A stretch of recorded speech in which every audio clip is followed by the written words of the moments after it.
For years, the conversation about deportation in the United States was dominated by words like security, enforcement, and illegality. These terms echoed through newsrooms, political speeches, and living rooms, shaping how millions of Americans understood the issue. The language was clinical, often cold, and it created a sense of distance between the public and the people whose lives were being changed forever.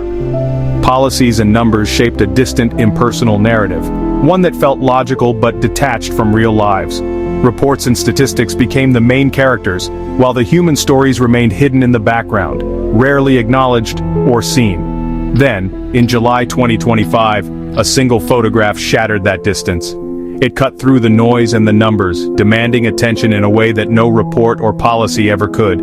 It wasn't a debate or a statistic, it was a silent image that forced the nation to pause. In living rooms, offices, and public spaces, people stopped what they were doing, transfixed by what they saw. The photo showed a terrified child and an officer's quiet human gesture during a deportation. In that instant, the abstract became heartbreakingly real, and the consequences of policy were no longer just words on a page. Suddenly the issue wasn't about laws or borders, it was about this child, this moment. The fear in the child's eyes, the uncertainty, and the small comfort offered by a stranger's hand became impossible to ignore. The image spread rapidly, not for its sensationalism but for its undeniable humanity. It was shared across social media, discussed on talk shows, and debated in Congress, sparking conversations that reached far beyond the usual circles. It became a catalyst, reminding us that behind every policy is a person, and every statistic hides a story. The photograph inspired protests, empathy, and a renewed call to see the people behind the headlines. The story of deportation was about to be rewritten not by politicians, but by the silent testimony of a single photograph. In that moment, the nation was forced to confront the reality behind the rhetoric, and everything began to change. Before the photograph, deportation was framed as a matter of control and protection. The narrative focused on law enforcement, national security, and numbers, stripping away the human element. News and politicians spoke of illegals and aliens, reducing people to problems to be solved. The process seemed clinical, detached, and almost invisible to most Americans. This wall of words made it easy to ignore the fear and pain behind the statistics. But that wall was about to crack, exposing the true cost of this narrative. Then, the image appeared, clear, intimate, and impossible to ignore. It was more than just a photograph, it was a window into a moment that would haunt the conscience of a nation. The world seemed to pause, breath held, as the image spread across screens and front pages everywhere. A deportation officer, faceless and official, gently held the hand of a small, terrified child. The officer's uniform was crisp, but the moment was anything but routine. In that simple gesture, the complexity of the situation was laid bare. Duty and compassion, law and heartbreak, all tangled together. The child's face was pure fear and heartbreak, their tears a silent scream. Every line, every tear, told a story of loss and confusion. The innocence of childhood collided with the harsh reality of borders and policies, leaving a mark that words could never fully capture. The contrast was stark, authority and innocence, power and helplessness. The adult's presence loomed large while the child seemed impossibly small, dwarfed by the enormity of the moment. It was a visual reminder of the imbalance at the heart of the crisis. Was the officer comforting or simply following orders? The ambiguity made the image even more powerful. It forced viewers to question their own assumptions, to wonder about the stories behind the faces, and to confront the uncomfortable gray areas of human responsibility. There were no easy answers, just a moment of raw human suffering. The pain was unfiltered, the emotion unedited. It was a scene that demanded empathy, not analysis. The photograph stripped away politics and left only the reality, families torn apart, trauma created in real time. It was impossible to look away, impossible to remain unmoved by the suffering on display.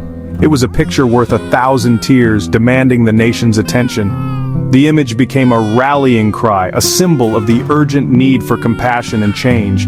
Suddenly, the human cost of deportation was undeniable. The statistics and headlines faded into the background, replaced by the faces and stories of real people. The debate was no longer abstract, it was painfully real. The photograph forced a reckoning, urging everyone to see the humanity behind the headlines and to remember that every policy has a human face. The photograph exploded across social media, sparking a national reckoning. Hashtags like #DeportationReality and #EyesWideOpen trended, uniting people in shock and empathy. The image crossed political lines, tapping into a universal instinct to protect children. Even those who supported strict enforcement paused, unable to dismiss the child's fear. Commentators struggled to explain away the image. The usual rhetoric faltered. Online, people shared personal stories, of family, of fear, of hope. The digital outcry became a collective testimony. Policy isn't just about laws, but about people. The hashtag's echo reached far beyond the internet, fueling a deeper conversation. The nation was finally seeing the reality behind the policy. The wave of emotion moved from screens to streets as people everywhere felt compelled to act. What began as a digital outcry quickly transformed into a physical presence, thousands gathering, voices rising, and communities coming together in ways not seen before. In the halls of power, the impact was just as profound. Advocacy groups seized the image, making it a symbol for change, and used it to rally support, organize events, and demand accountability from those in charge. Politicians faced new questions, not about numbers or policy details, but about the child in the photo, and what her story meant for the nation's conscience. The debate shifted from statistics to humanity. Some clung to old talking points, repeating familiar arguments, but others shifted, calling for compassion and reform. The image forced a reckoning, and some leaders found themselves moved in unexpected ways. Vigils and protests erupted nationwide, the photograph held high as a silent demand for change. Across cities and towns, people gathered by candlelight, united in grief and hope. Immigrant families found hope in the public's response. Their stories were finally being heard. For many, it was the first time they felt seen, their struggles acknowledged by strangers who now stood beside them.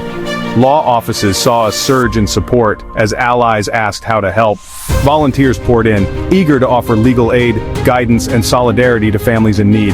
The image united communities, turning private pain into public action. People from all walks of life joined together, forging new bonds and building a movement that crossed boundaries. The conversation was no longer just for activists. It was a national movement. News outlets covered the story relentlessly, and the country's attention was fixed on the call for justice. The photograph had opened both eyes and hearts, sparking a wave of empathy and action that would not be easily forgotten. The most profound shift was in the language of the debate. News stories moved from statistics to personal stories, children left behind, families torn apart. The faceless immigrant became Maria, Jose, and their children, each with dreams and fears. The conversation turned from legality to morality. What do we owe each other as human beings? Immigrants began sharing their stories openly, finding a newly attentive audience. Social media and community forums filled with first-person accounts, deepening the national understanding. The old narrative of us versus them was being replaced by a tapestry of real human experiences. The focus was no longer on building walls, but on building understanding. Today, the image of the officer and the crying child remains a powerful symbol. It didn't solve immigration, but it changed how we see it. Behind every policy is a family, a dream, a face. The photograph opened a door to empathy. It's up to us to walk through. We must move beyond labels, immigrant, alien, and see people, parents, children, neighbors. The story of deportation is millions of human stories, each one deserving to be heard. Let's carry the lesson forward. See the people behind the policies. Compassion is a strength, and a nation's greatness is measured by its empathy. We've seen the reality. Now we cannot look away.